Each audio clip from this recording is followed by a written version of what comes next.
Oh, I'd say not even that. I would say racism is like you meet an Irishman and you assume he's a whiskey drinker. So you take the group's pattern and you apply it to the individual. So you're talking about stereotypes, essentially. Yeah. Yes, that's what racism is. So why could... Stereotyping someone is different from being a racist. Those are fairly probably close, but still in separate worlds.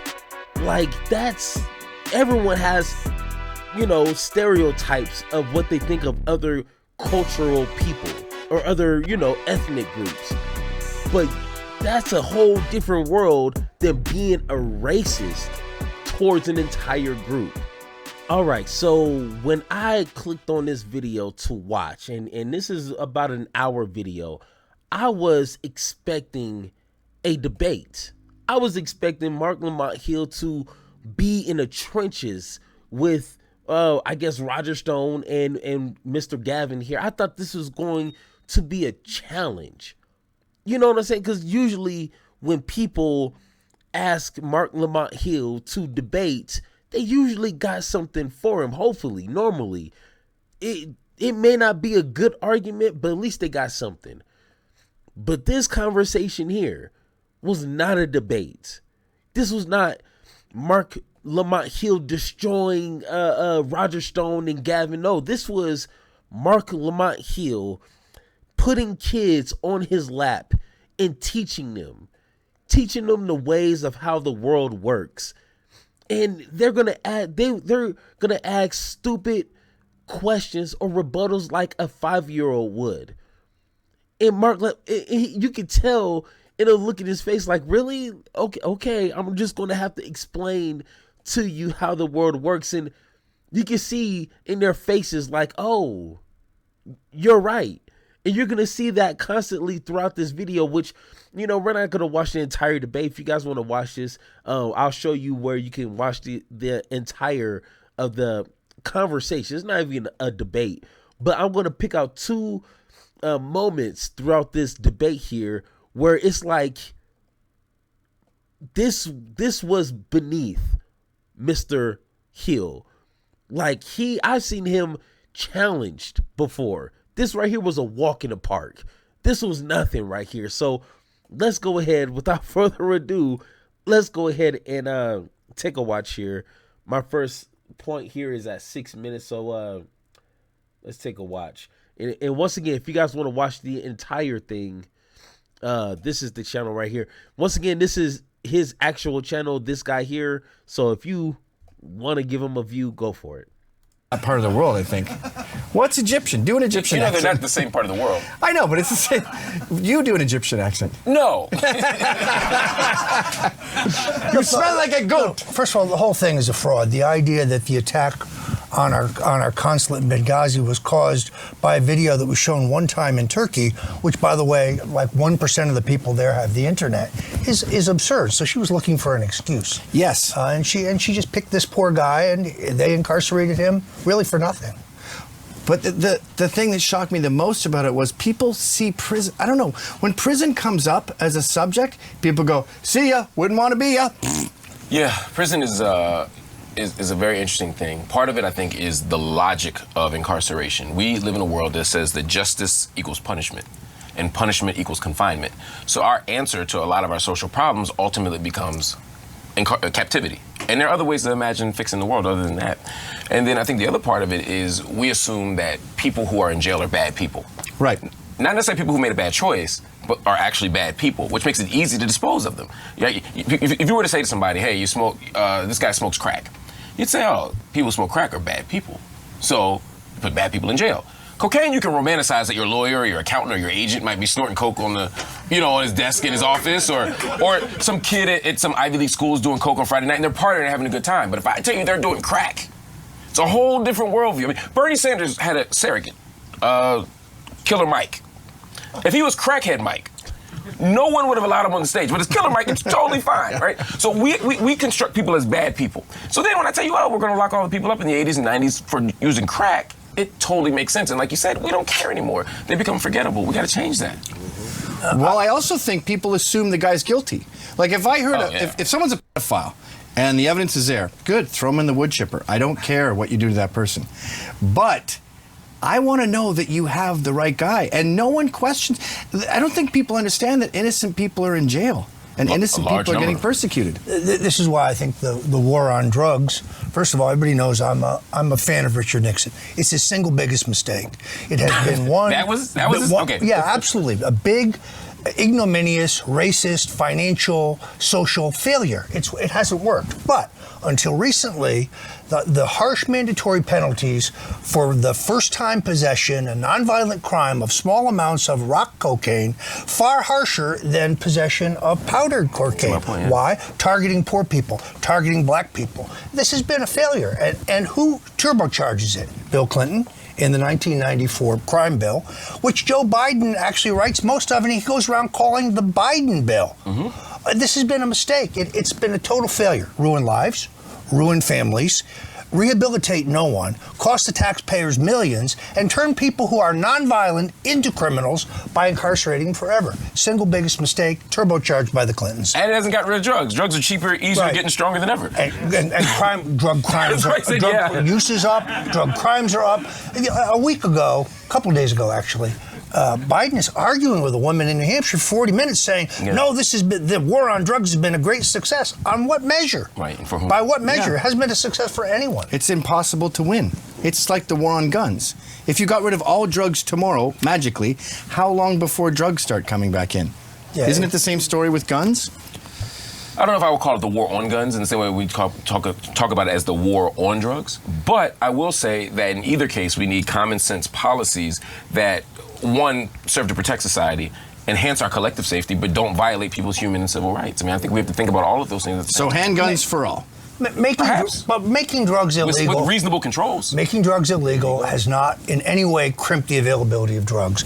Making guns illegal is not going to crimp the availability of guns. Criminals will always get guns if they want them. Law-abiding hunters will always get guns if they want them. Yeah, but there's some things prohibition doesn't work. Right, but again, I'm not pro-prohibition on this particular issue, but I guess my question is, with guns, could we come up with common sense regulations that prevent people from using guns irresponsibly, people with certain mental illnesses from accessing them, people from making illegal purchases? Are there things we could do that don't take away your Second Amendment rights, but that have some reasonable measure of responsibility and accountability for the body politic? That to me is different than saying, let's go to war on guns and get rid of all guns, like we may want to do with drugs. I don't support a war on drugs either, but at least I'm saying the logics are different. Those of us who are fighting for gun control are not the same as people who are saying, let's I think it's the same logic. I mean, look at New York. And oh man, he makes such a beautiful point. And this is like still the myth that a lot of Democrats want to take away everybody's guns.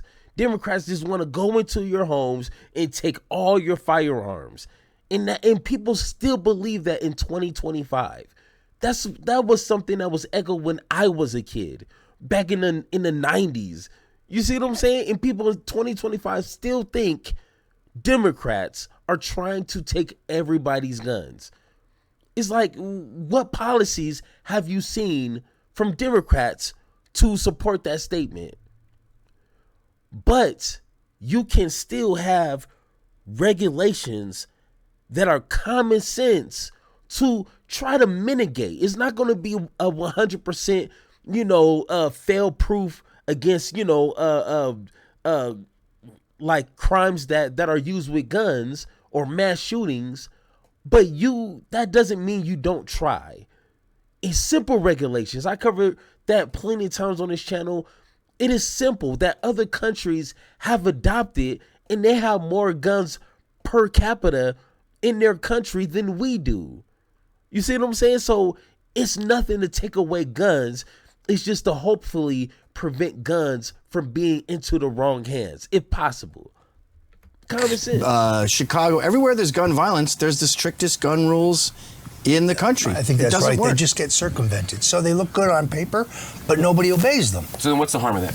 What have we lost? Well, you've got examples like he points out in New York. Black guys in the hood who are great fathers can't defend themselves because they can't get a legal gun when everyone around them has an illegal gun. By the way, I love, and I don't mean you necessarily, but it's fascinating that the right oftentimes uses that as the moment to stand up for black guys in the hood, right? Get them some guns. Like that's the only time. Black guns matter. Madge Toure, that's my guy. He's not my guy. But Why isn't he your guy? He's just not my guy. I don't agree with. Again, I think there is a way that the argument gets framed that always comes down to they're taking our guns. We got to hold on to them. Black folk ain't getting free with handguns, right? If I learn any, No, I'm not saying they're going to get free. They're going to be safer in their that's part of his community. narrative, is what I'm saying, and that's the part that I disagree with. Do I think people should have guns to protect themselves? Yeah. Do I think people should be able to defend their families? Sure. I absolutely agree with that. Again, common sense regulation for me is different. I think the logic of drugs is that drugs are bad as such, and therefore we should get rid of all of them. I don't share that position. Come on. You've been out 2 nights, you're exhausted, an important client is in town, you don't want to hang out with him, someone has a bag of Coke, you're probably going to do a little bump. Maybe that's why I don't do well in business. Just a toot. Speak for yourself. I just pop an Adderall. There you go. That's speed. Wow. That's amphetamine. I'm such a prude. I just drink coffee. Oh my God. If you're not on Adderall, you're not experiencing the world. It's air conditioning for your brain. But in my case, it's legal. It's prescribed for me by my doctor. Right. Yeah. I don't support drug prohibition. I think people have the right to do what they want with their bodies and with their money, quite frankly. And I think prohibition actually makes drugs harder to regulate in certain ways. It drives it in underground markets. And again, I'm not sure it's ethical, but I do think, again, we can come up with reasonable policies that make drug use safer. And that's the same thing I'm saying with guns. Let's come up with safe policy and reasonable policy that doesn't leave everyone out to dry. I can't disagree. I think a reasonable background check makes sense. I think not selling guns to people with a history of mental illness makes sense. I think certain mental illness. I think having a gun registry that's up to date and actually functions, so that if somebody is a violent criminal with a history, they can't buy a gun. The problem is, I'm not against any of it. I don't think it'll work. I still think it'll be circumvented because it's the market. I guess for me, saying that people will circumvent it isn't a reason not to do it. If you said, look, there is an underside to this that'll make things worse, I'd say fine, right? But if you say, look, we're going to do this, and 80% of the time it's just not going to work out the way you want it to. Okay, well, shit, it's 20% more than we had before. I can live with that. Yeah, people are always going to circumvent murdering someone, but we still make murder illegal. Yeah, and that's worked out pretty well for us. Murder's rare.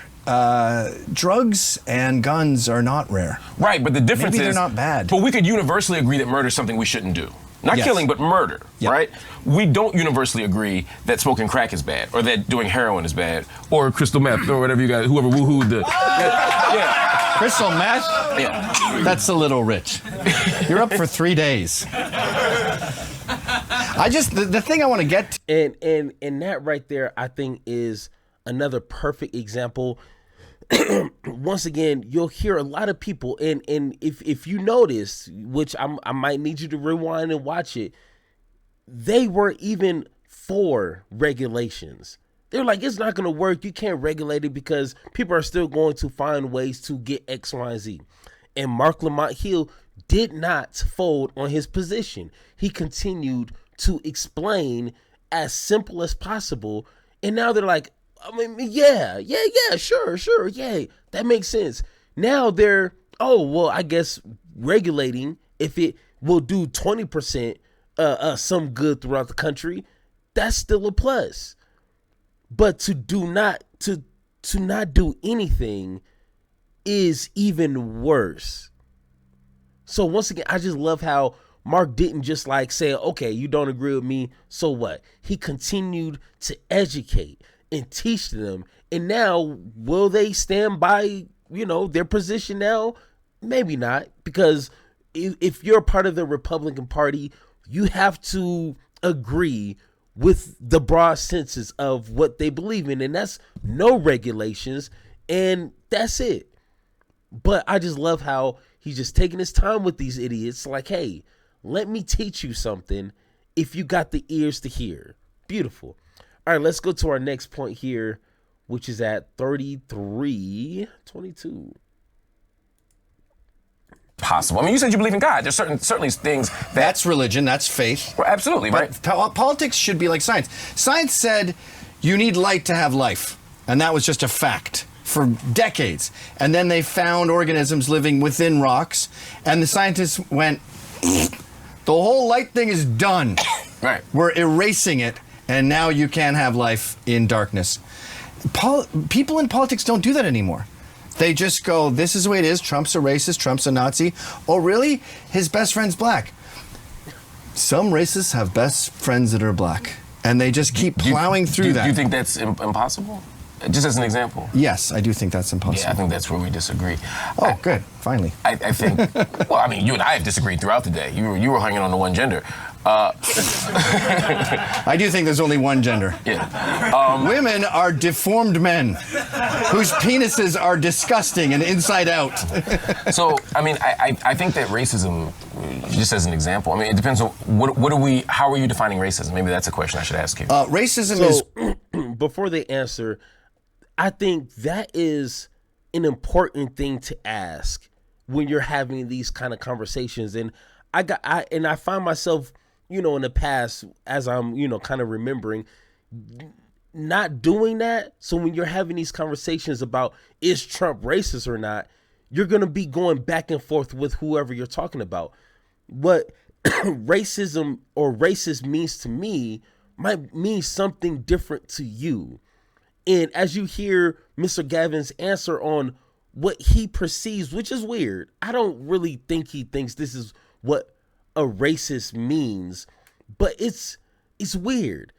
And once again, Mr. Hill is going to teach him something.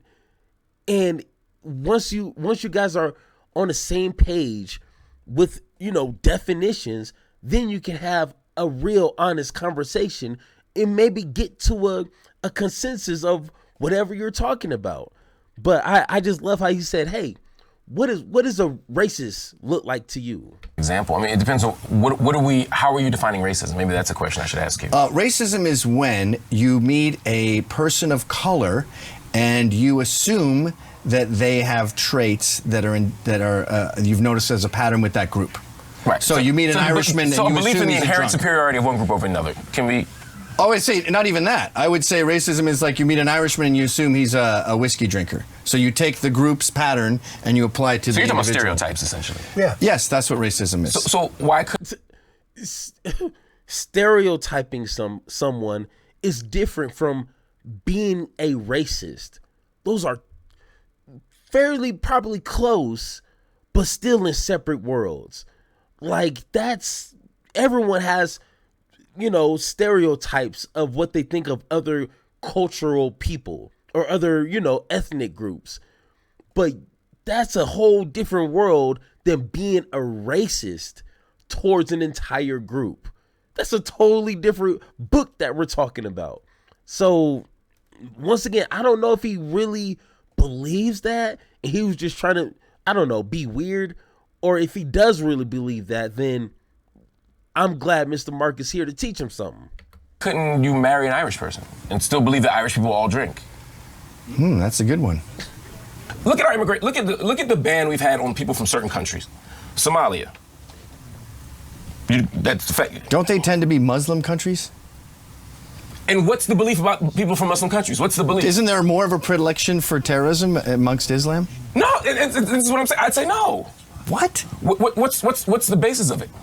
I don't know. Predilection for terrorism. In America, 1 in 4 young American Muslim men think bombing is sometimes or often justified. That's 25% of the population. That's absolutely not what the poll says.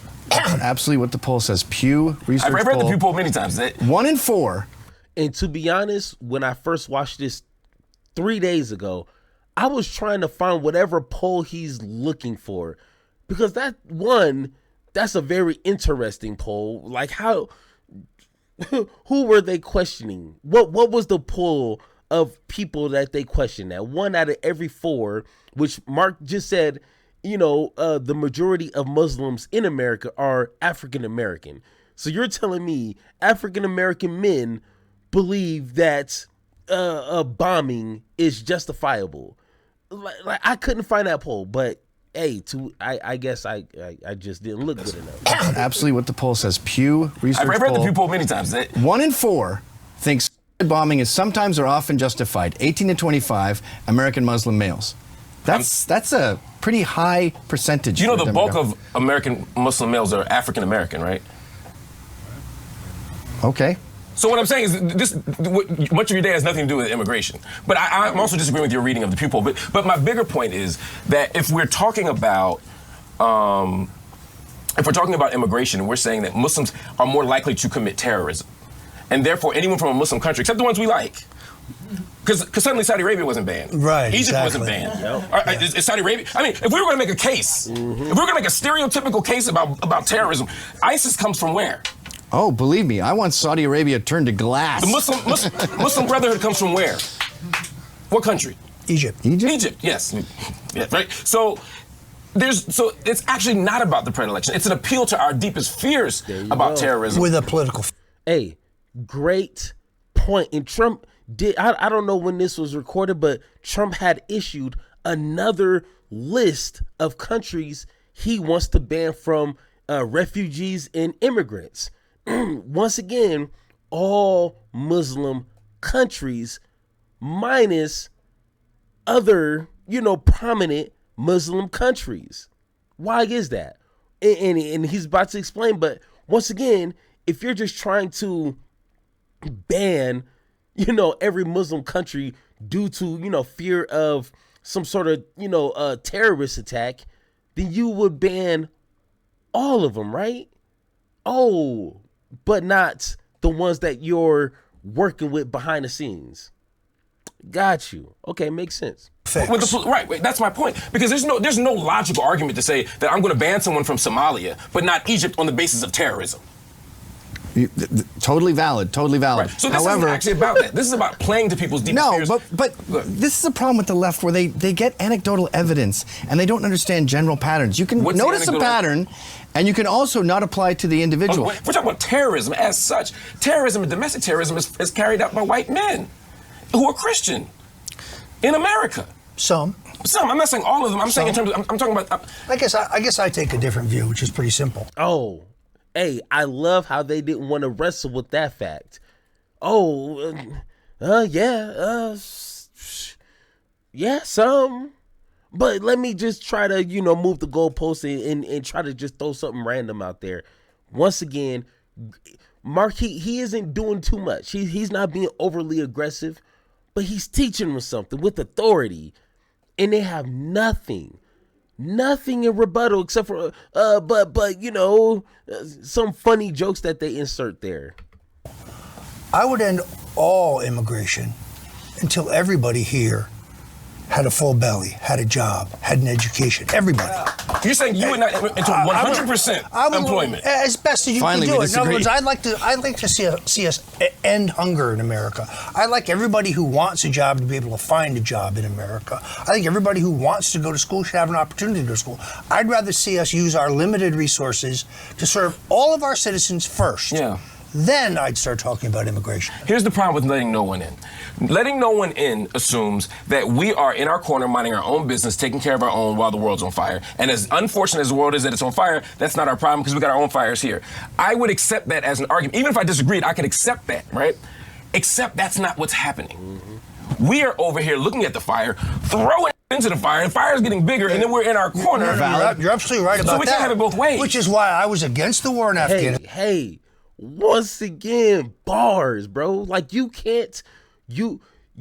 cannot match what he is throwing at you. Once again, this is going to be another moment where they have their position. Mr. Hill will say something, and all of a sudden, let me re-give my answer. And now they're adopting what he is saying because we know historically. And I had this argument with somebody at my job. Historically, America has been starting so much shit in other countries. How in the world can we sit here and say we don't want no refugees from none of these countries while we're actively destroying their country for our own, or not even for big business and capitalism and these greedy fingers for their benefit? You see what I'm saying? But no, we should take no immigrants and no refugees. But like Mr. Hill said, but as we're literally starting and igniting these fires in other countries. Really? Okay, got you. Okay, whatever. And then we're in our corner. You're absolutely right about that. So we can't have it both ways. Which is why I was against the war in Afghanistan, against the war in Iraq. I wanted troops out of Syria. We had to mind our own business. We don't have any business in these endless foreign wars where we have no inherent stake in it. It's not our business. Yeah, and Trump is literally continuing wars now and wants to start other wars with Greenland. Really? Once again, I guess, whatever, sure. Because we might disagree on that a little bit, but again, the point is we're not doing that, right? No. So if we've made matters Thanks worse, to the Bushes and the Clintons, no, we're not. Thanks to the neocons who have run our foreign and policy. the Reagans and the Carters and so forth and so on, right? I mean, the proxy wars of the 80s didn't do us any better. It's a bipartisan problem. It's a bipartisan. I love how he only named Democrats, and I love how Marc Lamont Hill had to check that ass right there. And now all of a sudden, once again, it is a bipartisan issue. But at first, you only mentioned Democrats. Okay, maybe you forgot. Okay, I'll just leave it to you forgot that Republicans also contribute to this entire disaster we have worldwide here. Okay, once again, he forgot. Got you. No question. Foreign policy intervention. No This question. is not about Democrats or Republicans. This is Only across the- neocons want foreign wars. It's a minority. Liberals want foreign wars too. They have Just theirs. Just theirs. I'm not a liberal, but they want theirs. They want theirs. No, what you say is absolutely true. There is a two-party duopoly of elites in both parties that have dominated foreign policy for the last 30 years. And they've marched us off to costly, bloody foreign wars where we had no interests, where our inherent national interests were not clear. Now, I remember a time when the left was anti-war and the left was pro-civil liberties and the left was anti-censorship. Agreed. But not today. Not today. Too often we're not. One of the most disappointing things that I saw in the age of Obama was our commitments. I mean, I'm talking about even black folk. And we're like the last people to fight for a war, right? Because we know we going, right? To watch them advocate preemptive war in Syria when Obama was drew his first line that moved, right? Right. And I was thinking, what the hell are we doing, right? I mean, at what point did we decide, whether as black people, as leftists, even as Democrats and liberals, if that's your thing, again, not my thing, but if that's your thing, right? How do you decide that suddenly we're going to intervene in Syria in this way, right? And we ended up not intervening mostly out of dumb luck, and we stumbled into we snatched, a victory, a mini victory out of a jaws of defeat. But my point is, you were talking about Obama or Trump? Because Obama just folded. He just ignored it. That's my point. But he folded after saying, "This is the last." Oh, right. Chemical weapons was his red line. Then such and such was his red line, right? And then it was, okay, well, maybe we can have some airstrike. I mean, there are all these options for Syria. My point is that the left, to your point, has now oftentimes advocated, when the right person is president, we hate Bush's drones, but Obama's drones, those Democratic drones. No, it's absolutely right. In Yemen, they're fine. So Trump comes out in a tweet and says, maybe it's time to get our troops out of Syria. And all of a sudden, everybody on CNN is attacking him because he wants to withdraw our troops from Syria. Right. Makes no sense to me. But didn't Trump do a great job with Syria? No. He blew up an abandoned air hangar. It looked awesome on TV, like fireworks. No one got hurt, and we had a line in the sand. It made Obama look bad. I thought it was awesome. And Syrians are dead. Syrians died. Anybody buys They're the dying. idea. Okay, but his attack was... Every time he talks about withdrawing our troops from Syria, there's mystically a gas attack that is blamed on Assad, who the Obama administration asserted had no chemical weapons. Those are false flags. That's an excuse to keep us there. It's time to get our troops out of all these places. I think we all agree on that. Yes, but what I'm saying is, because we're not out of there, it is very challenging for us. We've made matters worse in Egypt. We've made matters worse in Syria. We've made matters worse in Israel-Palestine. We've made matters worse in Saudi Arabia. We've made matters worse in Yemen. Libya, I mean, is through the charts. I mean, that's not even... Benghazi in particular is just a very telling case, right? So for us to set all those places into worse conditions than they were before we intervened, or... Yeah, but immigration is not the solution to that. I didn't say immigration. Your brother is... asshole. You can't keep taking his victims into your house until your house fills up. There's just not enough room. Sorry. Right, but what I'm yes, we're sorry for your foreign wars, but you still can't come here. You're comparing apples and oranges. I'm not right now. I'm talking about the refugee issue in particular, not immigration, but the refugee issue. I'm saying that we've helped create the very refugee crisis that we're now blocking the door on, and I'm saying you can't do that. All right, so I agree that a lot of our foreign policies creating a refugee crisis. I don't think accepting refugees is a solution. No, but for those people dying, what do we do to them? Just let them die? Yes. I mean, I appreciate your honesty, and I'm saying I find that to be a morally untenable position. Yeah, America had a problem with foreign intervention, and they kicked the shit out of the British and sent them packing. You got to fight back, folks. Fix your own country. You got to. You're kidding again, right? No, I'm saying stay there, fix it. So you're telling people immigration is the worst solution to that problem. We have a brain drain. We take everyone smart out of India. We take all. He is stressing right now. He is praying right now. He is, God, give me the strength. Give me the energy and the patience for these idiots. But hey, Mark, keep it up. You're doing a good job.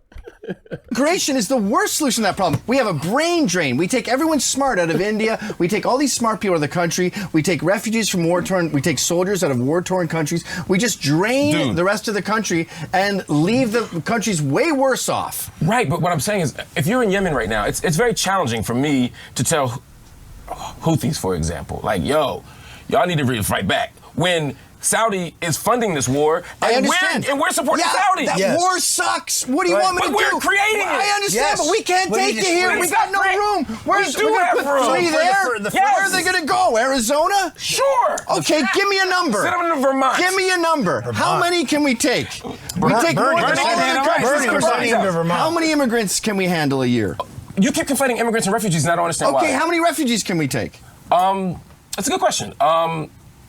I couldn't give you a number off the top of my head, but I could tell you, since we don't take most of them, if for example, we take more than any other country. It depends on the. That's not true. Let's stop subsidizing foreign wars and creating refugees. How about that? Right. The first we all agree on that. Right, but the problem is, because we're actively doing it. Right. It's not even like we're saying we pulled the plug on all that foreign subsidy. Now we just gotta leave it as one of the great things to watch is and everything in Washington right now is dominated in the war between the Saudis and UAE. That's a perfect example. And Qatar. And here's their fundamental difference. The Qataris are accused of openly supporting terrorism, where the Saudis hide their support for terrorism. Otherwise, there's no difference. And everybody's being forced to come down on one side or the other. Exactly. Not our business. Not our problem. Except that we subsidize the Saudis. That's right. Exactly. I've never met anyone who disagrees with that. Right and left, that's a great uniform. We all hate Saudi Arabia. Oh my God! What? Okay, once again, this guy right, he is not paying attention, Mr. Roger Stone. Okay, as you guys seen, he had one position. Mr. Hill done said something. He's like, oh, yeah, you're right. Now he's singing a different song. But this guy, what are you doing? What are you talking about? But some idiots you just can't get to. Except for everybody in Washington. Exactly. Where they have where they have the most effective political machine they have ever had.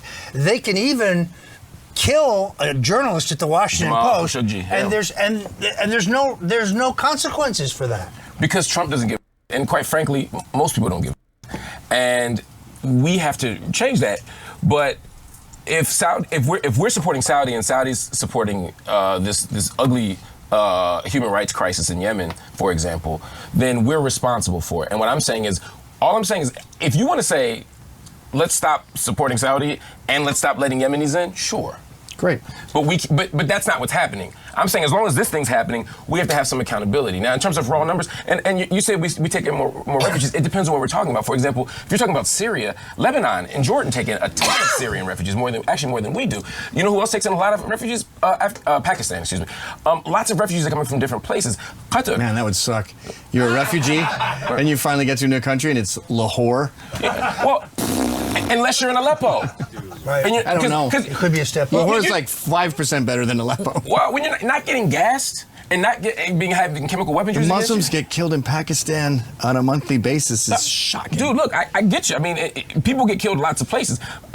What I've learned from history is that when there's a minority population, one, to tell them just fight back and win is absurd, right? I would not tell Jewish brothers and sisters in the pogroms in Russia or Poland that they should have just fought back and no one should have helped them. That to me, that would be. But see, helping them in these foreign conflicts is always the first step towards our sending troops. That's the problem. We can't we start in the beginning subsidizing, but in the end we end up intervening and making the problem worse. But sometimes that's not just bad strategy. Sometimes it is. I think Iraq is bad strategy, right? It's a strategic blunder. Sometimes you can't save a shithole too.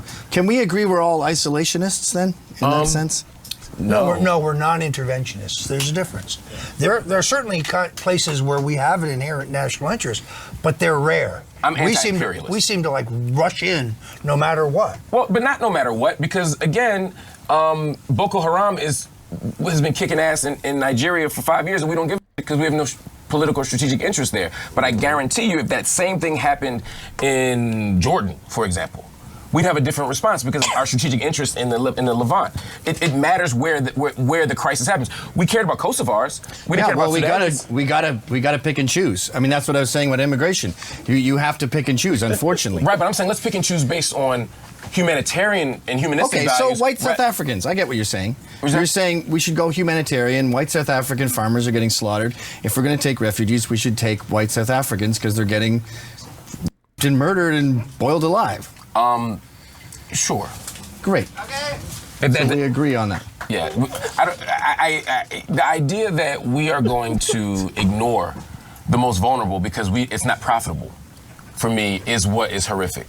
I totally get what you're saying. It's a whole other show. It's a whole other. You're right about that. In fact, I hear. Yeah, and once again, he doesn't understand, and that right there, ladies and gentlemen, is a perfect example of not destroying, because as the conversation went, as you guys seen, they started to agree with Marc Lamont Hill. They weren't already in agreement. They had some conversation and then they seen the light. And that's what I love with people who have these conversations, and they are well equipped to have those conversations. But if you don't know what you're talking about, you're going to just let fools like that say whatever they want, and it's going to seem sensible on his face until you dig a little deeper. Then it's like, oh, yeah, you're right. Say, oh, let's just focus on America. But you don't understand that our government is screwing over and destroying a lot of these other countries. So where are they going to want to go? To America. You see, you can't cause problems and then have a problem when refugees want to come here. So there you go.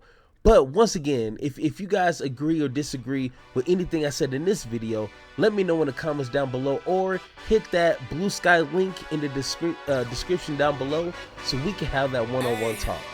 And like always, let's have that conversation. I've been wanting this shit forever. I've been in the field with whatever they throw at me. Brush it off, pick myself up, moving on to the better. Hey. Ain't no errors, baby, it's a new era. I wake up early feeling rich like I'm Kesha. I get to the paper, boy. Extra. Fuck with me, you know that.